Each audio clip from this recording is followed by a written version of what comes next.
नमस्कार, मैं हूं राज ठाकुर आपके साथ। आप देख रहे हैं हमारी खास पेशकश निकिता हत्याकांड पर। यह खास पेशकश बड़ी खबर आपको बता दें, निकिता हत्याकांड की जांच के लिए एसआईटी का गठन किया गया है। गृह मंत्री अनिल विज ने आदेश जारी कर दिए हैं। मामले की जांच के लिए निकिता के घर पहुंची एसआईटी। लव जिहाद के एंगल से जांच करेगी एसआईटी। परिवार ने लव जिहाद का शक जताया।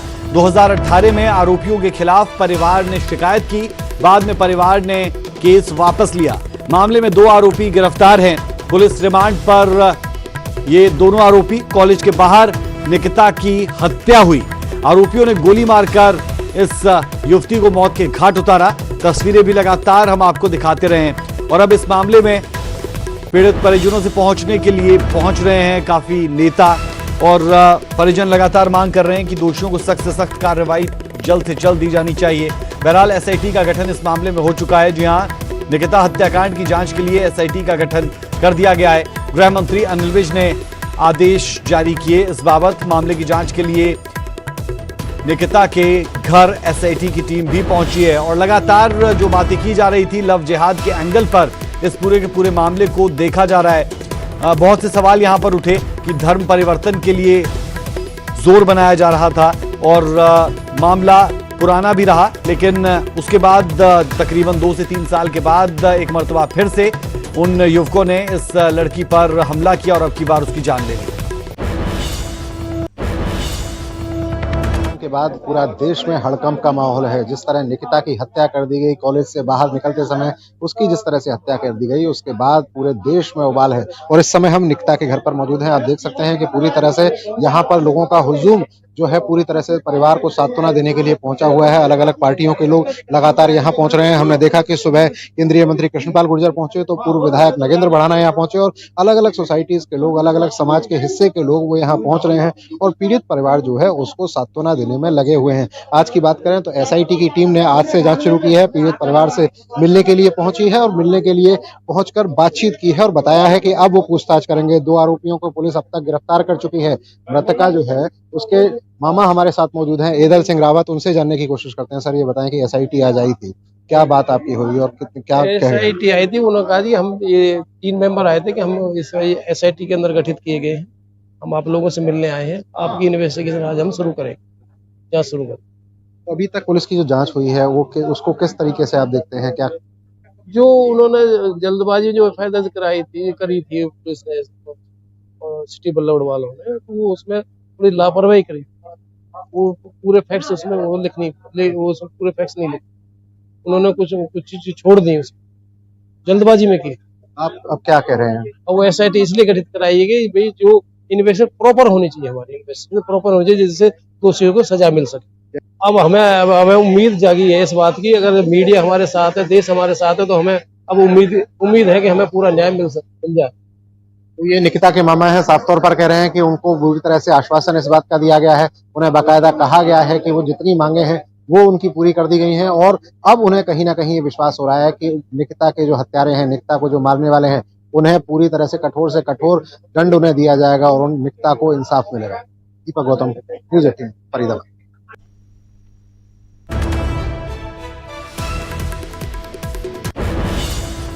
निकिता को इंसाफ दिलाने के लिए लगातार प्रदर्शन जारी है। धरने पर बैठे युवाओं को निर्दलीय विधायक नयनपाल रावत का भी साथ मिल चुका है।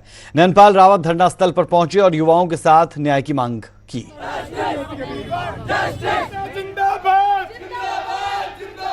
निकिता हम शर्मिंदा है, हम शर्मिंदा है, निकिता हम शर्मिंदा है, निकिता हम शर्मिंदा है, निकिता हम शर्मिंदा है। बल्लभगढ़ में छात्रा की हत्या का मामला बड़ौदा में भी गूंजा।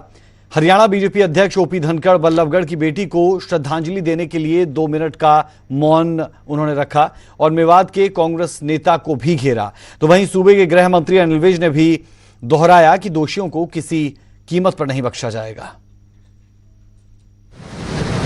जो ये बल्लभगढ़ की भी घटना हुई है, इसमें कांग्रेस का ही दबाव है। कांग्रेस के नेताओं का ही वो रिश्तेदार है और मुझे लगता है कि वो 2018 में उस परिवार ने जो अपहरण का मामला दर्ज कराया था, वो कांग्रेस के इन नेताओं के दबाव में ही माँ बाप ने, और बेचारे माँ बाप करें भी क्या, उन्होंने वो केस वापस करा दिया। अब जो मैंने एसआईटी बनाई है, उस एसआईटी को हमने कहा है कि जांच 2018 से की जाए कि वो क्या परिस्थितियां थी कि माँ बाप को मजबूर होकर मुकदमा वापस लेने के लिए एफिडेविट देना पड़ा। जिस प्रकार से निर्मम हत्या हुई है, एक षड्यंत्र पूर्वक हुई है, तौसीफ अहमद जो आफ्ताब अहमद के परिवार से है, खुर्शीद अहमद के परिवार से है, बहुत ही दुर्भाग्यपूर्ण घटना है। जितनी निंदा की जाए उतनी कम है। पूरे हरियाणा में इस बात का दुख है कि कोई बेटी परीक्षा भवन से निकले और उसको उठाने का प्रयास हो और उसको दुष्ट गोली मारकर चले जाए। तो इस बात की वेदना जो है सबके हृदय में है, और उस नाते से ये वेदना इस प्रकार के एक कांग्रेसी परिवार से आए हुए व्यक्ति ने जिस प्रकार का घोर अत्याचार किया है, इसकी सर्वत्र जो है निंदा की जानी चाहिए, और जो है उस अपराधी को सख्त से सख्त सजा मिलनी चाहिए, जिससे कोई इस प्रकार की हिम्मत ना करे। बहुत ही सख्ती के साथ, बहुत ही सजगता के साथ दोनों को, वहाँ वालों को पकड़ा है, इसको ढूंढने लग रहे हैं, एक को भी छोड़ेंगे नहीं। सब, हर बेटी हरियाणा की बेटी है। किसी भी अपराधी को, अपराधी मानसिकता वाले व्यक्ति को निश्चित रूप से सजा मिलनी चाहिए। तो ये आपने सुना अनिल विज को और ओपी धनखड़ को। चलिए अब सीधे रुख करते हैं ग्राउंड जीरो का, बल्लभगढ़ का। संवाददाता दीपक कुमार हमारे साथ जुड़े हैं। दीपक, अपडेट चाह रहे हैं, इस वक्त अपडेट क्या है? राजनेता घर पहुंच रहे हैं, एसआईटी का गठन कर दिया गया है, परिवार को कहा जा रहा है कि सख्त से सख्त कार्रवाई दी जाएगी, क्या जानकारी? देखिए, बिल्कुल फरीदाबाद में इस समय हम निकिता के घर के पास मौजूद हैं, और इस समय जो हालात है वो हालात ये है कि आज सुबह से लेकर लगातार अब तक लोगों का आना जाना चल रहा है। पॉलिटिकल पार्टी जो है वो लगातार पहुंच रही है। सुबह एसआईटी की टीम पहुंची थी, 3 सदस्यीय एसआईटी की टीम थी, जिसने मुलाकात की परिवार से कुछ चीजें जानने की कोशिश की, और परिवार को यह विश्वास दिलाया कि जिस तरह के सबूत इकट्ठे किए जा रहे हैं कि किसी भी तरह से आरोपी बच ना पाए। 2018 से लेकर जो जांच शुरू होगी, 2018 से लेकर हो रही है, क्योंकि जो पहला मामला दर्ज हुआ था आरोपी के खिलाफ, अपहरण का मामला दर्ज हुआ था, इस लड़की को भगा ले जाने का मामला वो दर्ज था, और उसमें समझौता कर लिया गया था। तो फिलहाल अब एसआईटी की कोशिश ये जानने की है कि कहीं किसी दबाव में यह समझौता तो नहीं हुआ था, किसी तरह की कोई वजह तो नहीं थी, कोई इसके पीछे कोई इंटरनल वजह तो नहीं थी। वहीं परिवार की अगर मैं बात करूं तो परिवार सुबह से बाहर बैठा हुआ है, और उसके घर पर लोगों का आना जाना जारी है। सुबह केंद्रीय राज्य मंत्री कृष्णपाल गुर्जर पहुंचे, कांग्रेस के विधायक करण दलाल पहुंचे, पूर्व विधायक जो करण दलाल हैं ये पहुंचे, और लगातार हम देख रहे हैं कि लोगों का आना जारी है। विधायक नयनपाल रावत पहुंचे, और अभी कैबिनेट मंत्री मूलचंद शर्मा इस समय पीड़ित के घर पर पहुंचे हुए हैं, उनसे बातचीत कर रहे हैं। पीड़ित की अगर हम बात करें, इसके परिवार की बात करें, तो वो साफ तौर पर उनकी एक ही मांग है कि जो आरोपी हैं उनको सख्त से सख्त सजा दी जाए, उन्हें फांसी की सजा दी जाए। लड़की के मां से हमारी जब बात हुई, लड़की के परिवार से जब हमारी बात हुई, वो साफ तौर पर कह रहे हैं कि इन्हें जल्दी से जल्दी फास्ट ट्रैक कोर्ट में केस चले, और फांसी की सजा से कम उनको कोई भी चीज मंजूर नहीं है। और यहीं पर जब बात हुई, करण दलाल जब पहुंचे। ठीक है दीपक, ये जानकारी आप देते रहें, अगर मुमकिन हो तो आप ग्राउंड जीरो पर है, तस्वीरें भी जरूर दिखाइएगा, और वहां अगर पॉसिबल हो तो कुछ लोगों से भी बात जरूर कीजिएगा। जो अपडेट आप दे रहे हैं वो देते रहें, और अगर मुमकिन हो तो तस्वीरें दिखाएं। बिल्कुल, हम आपको ग्राउंड जीरो से दिखाते हैं कि किस तरह की तस्वीरें इस समय दिखाई दे रही हैं। ये निकिता का घर है, जहां पर ये लोग पहुंचे हुए हैं। पीछे आप मेरे देख पा रहे हैं कि पूरी तरह से लोगों का जो जमावड़ा है वो पहुंच रहा है। लगातार निकिता के परिवार को सांत्वना देने के लिए पहुंच रहे हैं, उन्हें ये विश्वास दिलाने की कोशिश कर रहे हैं कि पूरा समाज, पूरा परिवार, पूरा संगठन जो है पुलिस प्रशासन से लेकर सरकार तक उनके साथ है, और पूरी तरह से कोशिश इसी बात की चल रही है कि किसी भी तरह की कोई जो दिक्कत है वो परिवार के लिए किसी भी तरह की परेशानी ना आए। और अभी आप देख पा रहे हैं कि यहाँ बाकायदा लोग मौजूद हैं, बाकायदा यहाँ खड़े हुए हैं, और कोशिश सबकी यही है कि किसी भी तरह से जो संतुष्टि है ये परिवार को कराई जाए। और इसी को लेकर हम बात करने की कोशिश करते हैं। कुछ लोगों को देखते हैं जिनसे बात करने की हम कोशिश करते हैं। तो ये फिलहाल आप तस्वीरें देख रहे होंगे ग्राउंड जीरो पर। इस समय परिवार के साथ कैबिनेट मंत्री मूलचंद शर्मा बैठे हुए हैं, बाकी लोग यहाँ बैठे हुए हैं। लगातार समझाने की जो कोशिश है, उन्हें सांत्वना देने की जो कोशिश है वो पूरी तरह से चल रही है। कुछ लोग हमारे साथ हैं, उनसे जानने की कोशिश करते हैं। सर, ये बताएं कि आप पहुंचे हैं, परिवार को किस तरह सांत्वना दें? देखो, हम तो चाहते हैं कि ये सभी की बेटी थी, हमारी बेटी थी, सभी की बेटी है, तो इसको पूरा न्याय मिलना चाहिए, और शासन प्रशासन से हम यही उम्मीद रखते हैं वो पूरा न्याय दिलाएं। तो आज लगातार जब लोग पहुंच रहे हैं, पॉलिटिकल पार्टीज के लोग पहुंच रहे हैं, सामाजिक संगठनों के लोग पहुंच रहे हैं, तो किस तरह का विश्वास लोग दिला रहे हैं? वो पूरी जो है उसको सजा जो है मिलेगी, और जल्दी से जल्दी उसका न्याय मिलेगा। बस मैं यही। लगातार लोग पहुंच रहे हैं, लगातार पॉलिटिकल पार्टीज यकीन दिलाने की कोशिश कर रही हैं, इस बात को लेकर लगातार समझाया जा रहा है कि किसी भी तरह से पीड़ित परिवार को दिक्कत नहीं होने दी जाएगी। पीड़ित परिवार के साथ पूरा प्रशासन मौजूद है। कुछ और लोग हैं, उनसे पूछने की कोशिश करते हैं। आप ये बताएं, आप यहाँ पहुंचे हैं, कहाँ से आप आए हैं और क्या आश्वासन दिया परिवार से, क्या बातचीत? मैं अजय प्रताप सिंह, अखिल भारतीय क्षत्रिय महासभा दिल्ली प्रदेश का अध्यक्ष हूँ और मैं आया हूँ यहाँ पे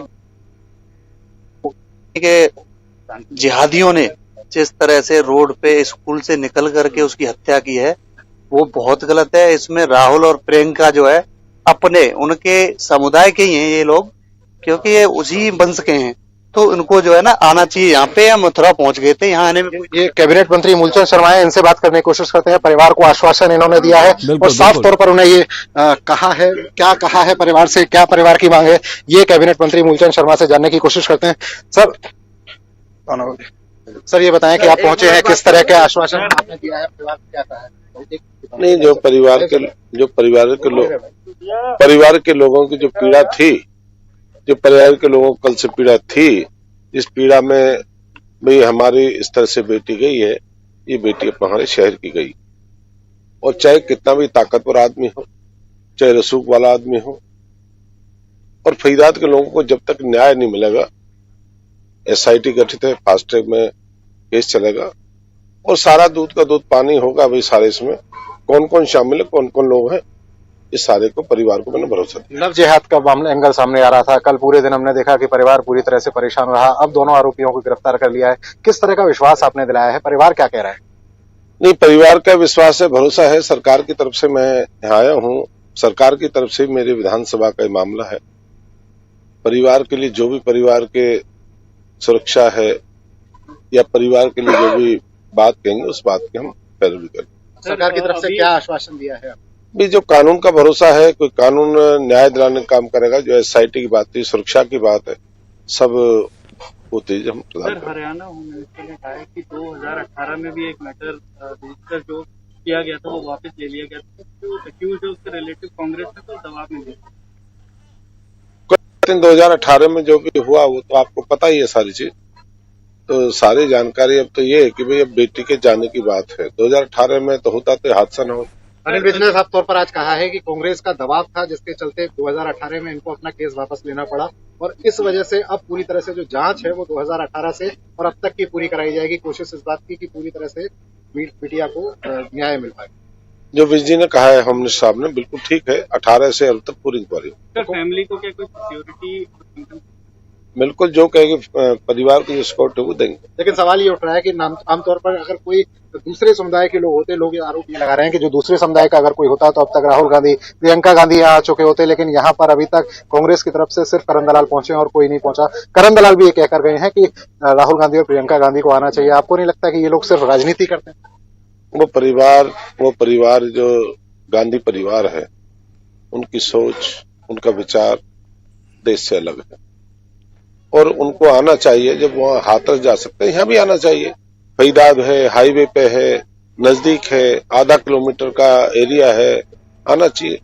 जब जुनैद का केस हुआ था तो हमने देखा कि राहुल गांधी खुद निकल कर आए थे और आज नहीं, राहुल गांधी को, कांग्रेस के मित्रों को, ये बेटी सबकी है, एक किसी पार्टी की नहीं है।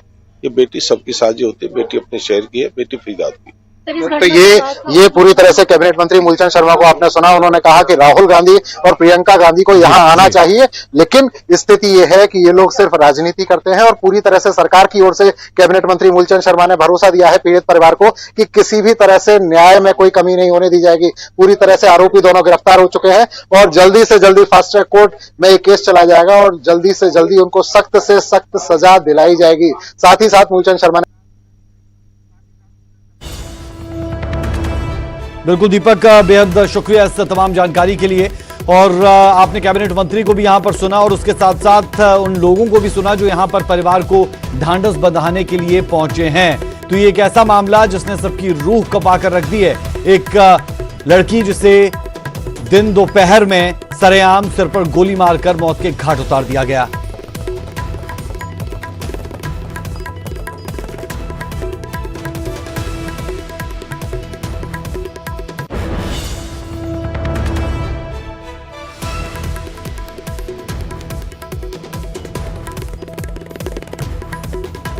तो निकिता को इंसाफ दिलाने के लिए प्रदर्शन लगातार जारी है और निकिता के घर की अगर बात करेंगे तो वहां पर भी लोगों का जमावड़ा है, लोगों की भीड़ है और उसके साथ साथ राजनेताओं का पहुंचना यहां पर शुरू है। कांग्रेस से लेकर बीजेपी के लोग यहां पहुंचे हैं। मेंबर ऑफ पार्लियामेंट भगवंत मान आम आदमी पार्टी से इस वक्त प्रेस कॉन्फ्रेंस कर रहे हैं, क्या कुछ कह रहे हैं सुनते हैं। केंद्र सरकार ने लगभग धमकी के रूप च पंजाब नूं कहा कि असीं तुहाडीआं माल गड्डियां भी रोकांगे। ये मतलब एक बहुत दुखदायक ते शर्मनाक गल है। राज्यां दे अधिकारां ते तां पहले डाका मारिया जा रहा सी, हुण राज्यां नूं ऐदां मतलब धमकियां मिल रही ने कि जद तक तुसीं सानूं आ भी अलाउ करो, नहीं तो फिर असीं तुहाडीआं आ ट्रेनां भी रोकांगे। प्रधानमंत्री जी मोदी साहब बदलाखोरी की भावना ते उतरे आए ने। पाबंदियां जिहड़ियां ने एक देश दूजे देश ते लाउंदा है। अमरीका ने इराक ते पाबंदियां लातियां जी, यूएनओ ने नॉर्थ कोरिया ते पाबंदियां, आर्थिक पाबंदियां लातियां जी। पर यह पहली बार हो रहा एक लोकतंत्र च कि एक देश का प्रधानमंत्री अपनी स्टेट ते पाबंदी ला रहा, अपनी स्टेट के लोगों ते पाबंदी ला रहा। प्रधानमंत्री जिहड़ा गलबात करदा हुंदा है, कोई किसी कानून का विरोध हो रहा तो बह के गल करो। ते किसानां नूं सद के उत्थे नहीं मिले ते फिर कहंदे विचोलीए ने, दलाल ने। सो किते ना किते बांह मरोड़ के किसानां नूं जिहड़ा ये संघर्ष जिहड़ा है वो खत्म करन दीआं साजिशां चल रही ने, जबकि बांह फड़नी चाहिए सी इस वक्त प्रधानमंत्री ने। ये उही किसान है जिन्हें पूरे देश नूं अनाज दे पक्षों आत्मनिर्भर किया, भंडार भरे। ये उही पंजाबी ने जिन्होंने 90% कुर्बानियां दे के देश नूं आजाद कराया। तो उस आजाद देश का प्रधानमंत्री जिहड़ा वो अज पंजाबियों की गल सुनने को तैयार नहीं, वो अड़े ही बैठे ने। ते रेल मंत्री जी कह रहे ने सानू ट्रेन की सुरक्षा की गारंटी दो, सानू ट्रेन के ड्राइवर की गारंटी दो उसकी सुरक्षा की, सानू ट्रेन के गार्ड की सुरक्षा की गारंटी दो, सानू ट्रेन के ट्रैक की सुरक्षा की गारंटी दो। किसान की कहते हैं, किसान कहते कली MSP की गारंटी दो, बाकी सारी गारंटियां नाल आ जाएंगे। उन्होंने किहड़ा कोई चाह है उत्थे अपने बच्चों समेत बैठे ने रेलवे लाइनों ते, कोई फोटो खिचाउण दा चाह थोड़ी है। कोई उन्होंने भविख दे विच धुंधला नजर आ रहा ताइयों बैठे ने कि सिर्फ बीजेपी वाले इंटैलीजेंट ने, कहते बिल बहुत वधिया ने, बाकी किसी को समझ ही नहीं आए बिले। किसान यूनियन या फिर जिहड़े खेती के माहर जिहड़े पिछले 3 महीनों तो लेख लिख रहे हैं जो तो ये ऑर्डीनेंस आए ने, ठीक है ना। वो मतलब उन्होंने इन्ना भी नहीं पता कि बिल क्रांतिकारी ने। मैं पार्लीमेंट च भी बोलिया सी कि तुसीं इदां करो, पंजाब ते हरियाणे नूं इस बिल चों कानून चों कढ दो, क्योंकि इत्थे प्रोक्योरमेंट इंफ्रास्ट्रक्चर बहुत वधिया चलदा ते तुसीं बाकी देश दे विच क्रांति लिया दो जिहड़ी कहने तुसीं कि क्रांतिकारी बिल ने। उस तो बाद साडे नाल गल कर लिओ। जे बाकी देश च MSP हुंदी जां MSP दे नेड़े तेड़े किते कोई खरीदार खरीद हुंदी फिर यूपी चों ट्रक क्यों आउंदे पंजाब नूं, क्योंकि उत्थे विकदी नहीं। सो इस करके आ जिहड़ा मैं कैप्टन सरकार नूं भी कहना चाहुंदा कि किसानां नूं अपील करन दी बजाय प्रधानमंत्री कोल क्यों नहीं जांदे। पहलां भी इन्होंने ऑल पार्टी मीटिंग हुई सी जिहड़ी 27 जून नूं, उदों भी इन्होंने ऑल पार्टी मीटिंग च कहा सी कि हजे तो पार्लीमेंट का बिल आया नहीं सीगा कि असीं ऑल पार्टी वफद लेके जावांगे प्रधानमंत्री को, मता पास होया सीगा। उदों भी नहीं इन्होंने कोई गौलिया कुछ। कान सिंह पन्नू होरां ने साल पहला मतलब सितंबर साल तो भी वध हो गया आके दसता सी जो खेती सैकटरियां की मीटिंग सी, एक बिल बहुत खतरनाक ने, इन्होंने रोकण उदों भी नहीं कुछ किया इन्होंने। सो किते ना किते आपस दे विच मिल के किसानां दे संघर्ष नूं डीरेल उन्होंने तार पीड़ो करने की कोशिश की जा रही है। आम आदमी पार्टी पहले दिनों संघर्ष के नाल सी। 5 जून को ऑर्डीनेंस आए थे कैबिनेट के विच, 7 जून को असीं चंडीगढ़ तो प्रेस कॉन्फ्रेंस करके कहता सी कि जिथे भी किसान कहणगे उत्थे जावांगे, जाने आ। ट्रैक्टर मार्च होए, भावें उन्होंने बंद का सद्दा होया। हुण 5 तरीक नूं जिहड़ा चक्का जाम का सद्दा है, प्रधान होने के नाते सारे वलंटियरां नूं, सारे जिला प्रधानां नूं इह कहा कि वर्करां नूं, अपने सारे अहुदेदारां नूं कहो कि किसान जां किसान के पुत भतीजे बन के जाना, कोई पार्टी का झंडा नहीं लेके जाना, कोई पार्टी का नारा नहीं लाउणा, कोई मफलर नहीं पाउणा। फिलहाल जिहड़ा संघर्ष है ਉਹ ਲੋਕਾਂ ਦੇ ਚੁੱਲ੍ਹਿਆਂ ਦੀ ਅੱਗ ਬਚਾਉਣ ਦਾ ਹੈ। ਜੇ ਲੋਕ ਹੀ ਨਾ ਰਹੇ ਤੁਸੀਂ ਰਾਜਨੀਤੀ ਕਿਤੇ ਕਰੋਗੇ, ਠੀਕ ਹੈ। ਜਦ ਕਿ ਅਕਾਲੀ ਦਲ ਬਰਾਬਰ ਪ੍ਰੋਗਰਾਮ ਰੱਖ ਲੈਂਦੇ ਉਹਨਾਂ ਦੇ, ਔਰ ਉਹੀ ਅਕਾਲੀ ਦਲ 2.5 ਮਹੀਨੇ ਸਿਫਤਾਂ ਕਰੀ ਗਿਆ। 2.5 ਮਹੀਨੇ ਬਾਅਦ ਜੋ ਕਿਸਾਨਾਂ ਦਾ ਵਿਰੋਧ ਹੋਇਆ, ਪਤਾ ਲੱਗਿਆ ਪਿੰਡਾਂ 'ਚੋਂ ਰਿਪੋਰਟਾਂ ਗਈਆਂ ਕਿ ਬਿਲਕੁਲ ਹੀ ਖਤਮ ਹੋ ਜਾਊਗਾ ਕੰਮ, ਉਦੋਂ ਕਹਿੰਦੇ ਜੀ ਬਹੁਤ ਮਾੜੇ ਬਿੱਲ ਨੇ। ਸੋ ਉਹਨਾਂ ਦਾ ਤਾਂ ਸਾਰਿਆਂ ਦੇ ਕਿਰਦਾਰ ਸਾਹਮਣੇ ਆ ਗਏ। ਮੈਂ ਉਹਦੇ ਬਾਰੇ ਜ਼ਿਆਦਾ ਡਿਟੇਲ 'ਚ ਨਹੀਂ ਗੱਲ ਕਰਨੀ ਚਾਹੁੰਦਾ, ਲੋਕਾਂ ਨੂੰ ਪਤਾ ਹੈ। ਆਮ ਆਦਮੀ ਪਾਰਟੀ ਨੇ ਜੰਤਰ ਮੰਤਰ ਤੇ ਧਰਨਾ ਲਾਇਆ, ਮੁੱਖ ਮੰਤਰੀ ਸਾਹਿਬ ਉੱਥੇ ਆਏ। ਹੁਣ ਵੀ ਜਿੰਨੀਆਂ ਵੀ ਕਿਸਾਨ ਯੂਨੀਅਨ ਦੀਆਂ ਕਾਲਾਂ ਆਉਣਗੀਆਂ, ਕਿਤੇ ਵੀ ਕੋਈ ਬੰਦ ਦਾ ਜਾਂ ਸੱਦਾ ਜਾਂ ਟਰੈਕਟਰ ਮਾਰਚ ਜਾਂ ਕੁਝ ਵੀ, ਅਸੀਂ ਉਹਨਾਂ ਸਾਥ ਹੁਣ ਵੀ ਦੇ ਰਹੇ ਹਾਂ, ਇਸ ਵਕਤ ਵੀ ਜਿੱਥੇ ਵੀ ਬੈਠੇ ਨੇ ਉਹ। ਤੇ ਗ੍ਰਾਮ ਸਭਾ ਜਿਹੜੀ ਹੈ ਉਹ ਬਹੁਤ ਵੱਡਾ ਇੱਕ ਲੀਗਲ ਡਾਕੂਮੈਂਟ ਹੈ। ਜੇ ਕੱਲ ਨੂੰ ਕੋਈ ਕਿਸਾਨ ਜਥੇਬੰਦੀ ਜਾਂ ਕੋਈ NGO ਸੁਪਰੀਮ ਕੋਰਟ ਜਾਂਦੀ ਹੈ ਇਹਨਾਂ ਬਿੱਲਾਂ ਵਿਰੁੱਧ ਕਿ ਲੋਕ ਵਿਰੋਧੀ ਕਾਨੂੰਨ ਨੇ ਜਿਹਨੂੰ ਰੱਦ ਕਰੋ, ਤਾਂ ਸੁਪਰੀਮ ਕੋਰਟ ਪਹਿਲਾ ਸਵਾਲ ਪੁੱਛੂਗੀ ਕਿ ਕੋਈ ਸਬੂਤ ਦਿਓ ਜੀ ਲੋਕਾਂ ਦੇ ਵਿਰੋਧ ਦਾ। ਤਾਂ ਜਿਹੜਾ ਇਹ ਗ੍ਰਾਮ ਸਭਾ ਦਾ ਮਤਾ ਹੈ ਕੰਸੀਡਰ ਕਰਦੀ ਹੈ। ਜਦੋਂ ਗ੍ਰਾਮ ਸਭਾ ਦੇ ਮਤੇ ਉੱਥੇ ਗਏ ਤਾਂ ਉਹਨੂੰ ਮੰਨਿਆ ਜਾਊਗਾ ਕਿ ਹਾਂ ਲੋਕਾਂ ਦੇ ਸਾਹਮਣੇ ਉੱਤੇ ਸਭਾ ਬੇਸ ਹੈ ਡੈਮੋਕ੍ਰੇਸੀ ਦਾ। ਤੇ ਉਹਦੇ ਮਤੇ ਦੇ ਵਿੱਚ ਇਹ ਵੀ ਕਿਹਾ ਜਾ ਰਿਹਾ ਕਿ ਜਿਹੜੇ ਸੰਘਰਸ਼ ਜਿੰਨੇ ਵੀ ਚੱਲ ਰਹੇ ਨੇ ਇਹਨਾਂ ਕਾਨੂੰਨਾਂ ਦੇ ਵਿਰੁੱਧ, ਉਹਨਾਂ ਦਾ ਅਸੀਂ ਸਮਰਥਨ ਕਰਦੇ ਹਾਂ। ਦਾ ਮਤਲਬ ਉਹਨਾਂ ਦੇ ਸੰਘਰਸ਼ ਵੀ ਲੀਗਲ ਤੌਰ ਤੇ ਕਿਸਾਨ ਤਾਂ ਕਹਿੰਦੇ ਸਾਨੂੰ ਲੋੜ ਹੀ ਨਹੀਂ ਕਿਸੇ ਸਿਆਸੀ ਪਾਰਟੀ ਦੀ, ਉਹਦਾ ਕਿ ਸਾਡੇ ਨਾਲ ਆਉਣ ਦੀ ਲੋੜ ਹੀ ਨਹੀਂ ਕਿਸੇ ਨੂੰ, ਚਾਹੇ ਆਮ ਆਦਮੀ ਪਾਰਟੀ ਅਕਾਲੀ ਦਲ। ਅਸੀਂ ਕਦੋਂ ਕਹਿੰਦੇ, ਮੈਂ ਖੁਦ ਗਿਆ ਭਵਾਨੀਗੜ੍ਹ, ਮੈਂ ਬੋਲ ਕੇ ਨਹੀਂ ਆਇਆ। ਜਦੋਂ ਜਿੱਥੇ ਸਾਨੂੰ ਬੋਲਣ ਵਾਸਤੇ ਭੇਜਿਆ ਲੋਕਾਂ ਨੇ, ਸੰਗਰੂਰ ਦੇ ਲੋਕਾਂ ਨੇ ਜਾਂ ਤੁਹਾਡੇ ਹਲਕਿਆਂ ਦੇ ਲੋਕਾਂ ਨੇ, ਅਸੀਂ ਉੱਥੇ ਬੋਲਦੇ ਹਾਂ। ਪਾਰਲੀਮੈਂਟ 'ਚ ਬੋਲਿਆ ਮੈਂ, ਤੇ ਮੈਂ ਤਾਂ ਕਹਿਣਾ ਕਿ ਇਸ ਸੰਘਰਸ਼ ਨੂੰ ਰਾਜਨੀਤੀ ਤੋਂ ਦੂਰ ਰੱਖਿਆ ਜਾਏ। ਤੇ ਅਸੀਂ ਤਾਂ ਅਸੀਂ ਕਿਹੜਾ ਮਤਲਬ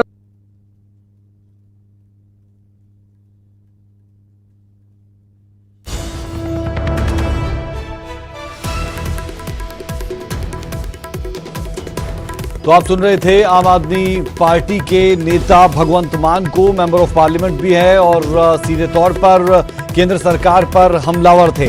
और जो कृषि कानून केंद्र की तरफ से पास किए गए, पंजाब में उनका विरोध हुआ, उसे लेकर विधानसभा में इन बिलों में संशोधन किया गया। और उसके बाद अब शुरुआत में किसानों की अगर बात करेंगे तो रेल ट्रैक्स को रोका गया था, पैसेंजर ट्रेन नहीं आ पाई, मालगाड़ियां नहीं आ पाई। उसके बाद यहां पर कहा गया कि मालगाड़ियां आ सकती है, लेकिन अब उसे लेकर राजनीति जोरों पर, जो कि मतलब बहुत शर्मनाक गल है। केंद्र ने पंजाब के फंड भी बंद करते, ट्रेनें बंद की। रूरल डिवेलपमेंट देखो, रूरल डिवेलपमेंट के फंड रोक ले, ਇਹਦਾ मतलब शुरुआत करती।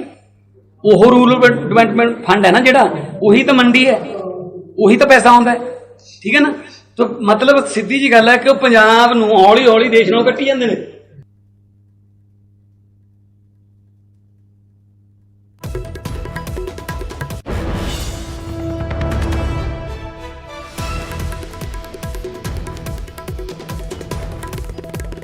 तो भगवंत मान पूरे तरीके से केंद्र सरकार पर हमलावर है और केंद्र सरकार पर आरोप लगा रहे हैं कि केंद्र सरकार पंजाब के लिए ये तमाम चीज़ें जो कर रही है जानकर कर रही है।